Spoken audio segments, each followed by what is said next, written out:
Tragedi Jejak Petualang 2006 ketika Laut Arafura mengambil nyawa. Pagi 6 Juni tahun 2006, langit di atas Kabupaten Asmat, Papua tampak tenang. Terlalu tenang untuk sebuah pertanda buruk. Tim Jejak Petualang TV7, program petualangan yang identik dengan semangat eksplorasi baru, saja menuntaskan liputan berat di pedalaman. Asmat, lelah, tapi puas. Tujuan berikutnya, Timika. Masalahnya, di masa itu, akses transportasi di timur Indonesia masih jauh dari kata ramah. Penerbangan perintis jarang, jadwal tak pasti, sementara deadline produksi tak bisa menunggu. Di bawah tekanan waktu, satu keputusan diambil, keputusan yang kelak mengubah segalanya. Jalur laut dipilih. Mereka menaiki sebuah longboat kayu, ramping dan terbuka, bermesin tempel ganda. Di atas perahu kecil itu ada 5 kru inti. Madinah Kamil presenter, Bagus Dwi kameramen,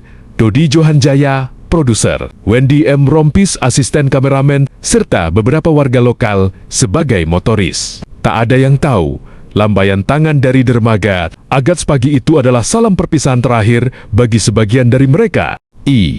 Detik-detik maut di Laut Arafura. Perahu mulai memasuki Laut Arafura, perairan yang sudah lama dikenal tak ramah. Awalnya biasa saja, tapi laut punya kehendaknya sendiri. Angin mendadak menggila, gelombang meninggi, menghantam perahu kecil itu tanpa ampun. Lalu, klik, salah satu mesin mati. Dalam hitungan detik, keseimbangan hilang. Tanpa tenaga untuk menembus ombak, sebuah gelombang besar menghajar sisi perahu. Longboat itu terbalik. Semua terlempar ke laut. Kekacauan pecah. Di antara buih, arus, dan jeritan panik, nasib memisahkan mereka. Bagus Dwi, sang juru kamera, masih terlihat di permukaan. Saksi menyebut, ia sempat berusaha menyelamatkan kameranya, alat yang merekam kerja keras tim. Tapi laut tak memberi kompromi. Beban berat dan arus ganas menyeretnya menjauh. Bagus dan 3 warga lokal lainnya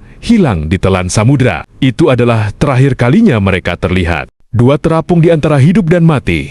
Sementara itu, Medina, Dodi, Wendy, dan 1 warga lokal bernama Budi berhasil meraih sebuah dry box koper kedap air yang mengapung. Benda mati itu berubah jadi penentu hidup. Selama 24 jam penuh, mereka tarim-bangaming di laut lepas. Kaki terus bergerak agar tak kram. Matahari membakar kulit di siang hari, dingin menusuk tulang saat malam datang. Di bawah mereka, Laut Arafura menyimpan hiu dan buaya muara. Takut, lelah, pasrah, berdoa, sampai akhirnya arus membawa mereka ke sebuah daratan. 3 pulau yang bukan keselamatan. Harapan sempat muncul, tapi daratan itu bukan surga. Pulau 3 tempat mereka terdampar adalah hutan bakau berlumpur, sunyi dan kejam. Disinilah ujian sesungguhnya dimulai. 4 hari 4 malam mereka bertahan hidup dengan cara paling primitif. Dahaga tak ada, air tawar. Hujan jadi anugerah. Air ditampung pakai daun, diperas dari baju basah diminum setits demi setits. Saat hujan tak turun, mereka menahan diri sekuat tenaga untuk tidak meneguk air laut minuman yang justru mempercepat kematian.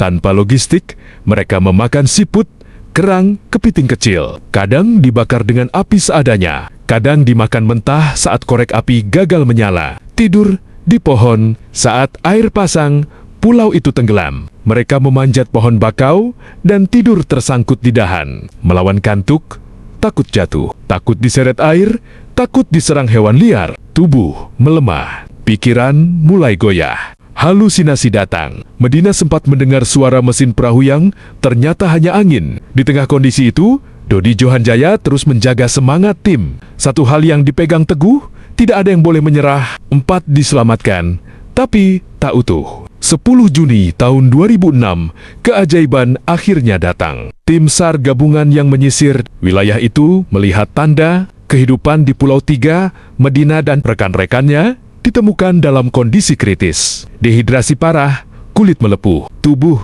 nyaris tak berdaya. Tapi mereka hidup, tangis pecah saat evakuasi. Namun, kebahagiaan itu langsung dibayangi satu pertanyaan yang tak terucap. Bagus, di mana? Pencarian diperluas. Kapal dan pesawat menyisir laut. Waktu operasi diperpanjang, doa mengalir dari seluruh Indonesia. Tapi Laut Arafura tak mengembalikan apa yang telah ia ambil. Bagus Dwi dan 3 warga lokal tak pernah ditemukan. Mereka dinyatakan gugur dalam tugas.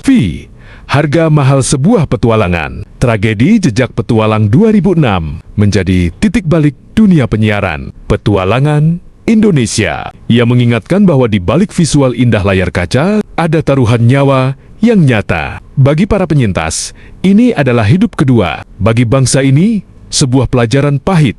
Manusia sekecil apapun keberaniannya, tetap tak berdaya di hadapan alam. Dan bagi Bagus Dwiya, pergi bersama kamera, bersama laut, meninggalkan jejak yang tak akan pernah hilang dari ingatan. Jejak Petualang 2006, Madinah Kamil, Laut Arafura.